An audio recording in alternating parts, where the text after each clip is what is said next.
Oi, oi! Como é que vai no verso dessa lente? Esse aqui é o W invertido e hoje eu vim trazer um vídeo que é um pouco diferente do que é corriqueiro aqui no canal. Para quem me acompanha no Instagram, eu sempre estou postando quais são os livros que eu estou lendo durante a semana.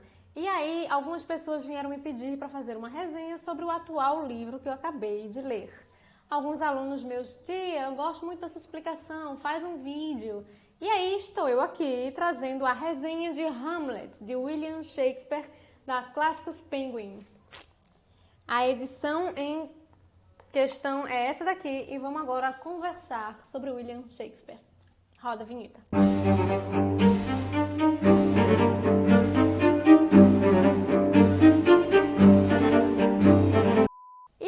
Shakespeare, que além de ser dramaturgo, considerado por muitos o maior de todos os tempos, era também ator e poeta, que nasceu ali em meados de 1564, bem no período do reinado da rainha Elizabeth I, né, o período elisabetano. E aí o grosso das suas obras ficava entre a tragédia, a comédia e alguns bons conjuntos de sonetos. Algumas de suas obras mais famosas estão ali entre eles o Romeu e a Julieta, que até quem não conhece essa história já ouviu falar desse título. Otelo, que é outra tragédia, não é? E o Rei Lear. Os três estão na minha lista de leitura 2023, com certeza. Eu preciso ler isso aí antes de o ano acabar. E aí as suas peças sempre abraçam ali temas, né, como os desejos, como a mentira que a gente conta pra gente e para os outros e aquela busca de poder político. E a edição em questão tem texto de introdução e notas, textos maravilhosos, gente, que vale muito a pena, feito por Lawrence Flores, que é um cara que já traduziu vários livros por aí, inclusive de Shakespeare, da Companhia das Letras, ele já tem uma história por aí. E a história começa na seguinte situação. Segura aí que o babado é forte. Hamlet, o príncipe Hamlet, que é o príncipe da Dinamarca, estava fazendo faculdade na Inglaterra, quando tem que retornar à Dinamarca para poder participar do velório do pai, que acaba de morrer. E quando ele chega na Dinamarca, ele descobre que o tio dele está casado com a mãe dele, e que é o atual rei. Ele vê aquilo como um incesto, ele não gosta nada daquela situação, ele acha muito estranho.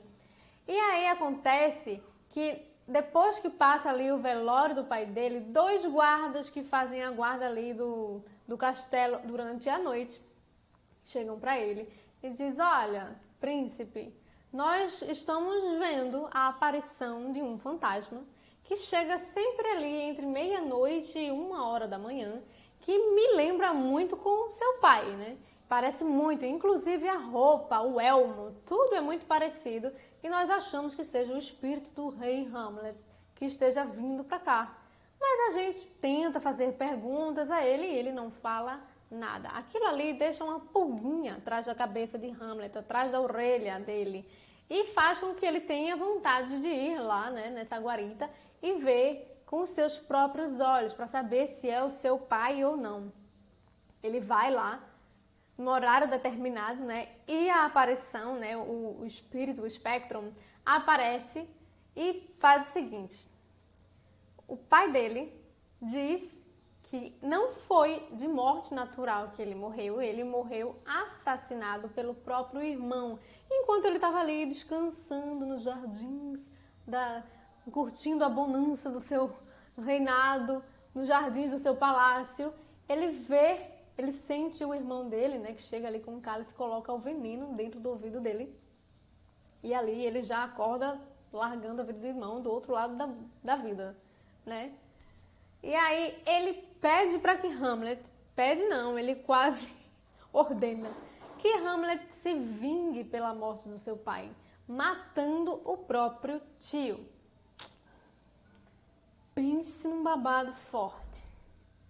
Acontece que Hamlet não quer ser injusto e ele quer encontrar uma forma de provar para ele que o tio dele realmente tem a culpa no cartório, né? Então o que ele faz? Ele tem uma estima muito grande por teatro. E aí ele traz um grupo de teatro para encenar uma peça que seria dirigida por ele próprio, uma peça que vai mostrar a cena da morte do pai de Hamlet. Não sei se deu para entender. Mas ele traz um grupo de teatro para encenar a morte do próprio pai. E aí ele diz que vai ficar super ligado na feição do rei, porque vai ser a feição do rei ali que vai dizer para Hamlet se realmente aquilo ali aconteceu ou não. E de fato o rei deixa transparecer, né, que realmente ele ficou muito incomodado assistindo aquela cena. Não só o rei, como todas as pessoas que estavam ali. Porém, as pessoas não entendiam muito bem o que estava acontecendo, mas o rei, sim, o rei sabia que era muito parecido, e aí ele corre, sai ali como se fosse sentindo mal, entra dentro da igreja que tem dentro do castelo e começa a rezar. E a partir daí o Hamlet teve a chance de matar o tio dele, mas não mata, porque ele não queria que o tio dele morresse na igreja rezando e tivesse a chance de ir diretamente para o céu. E o pai dele não teve essa oportunidade, né? Nesse meio tempo, Hamlet está se fazendo de louco. E eu amo quando isso acontece, porque ele se faz de louco de maneira magistral.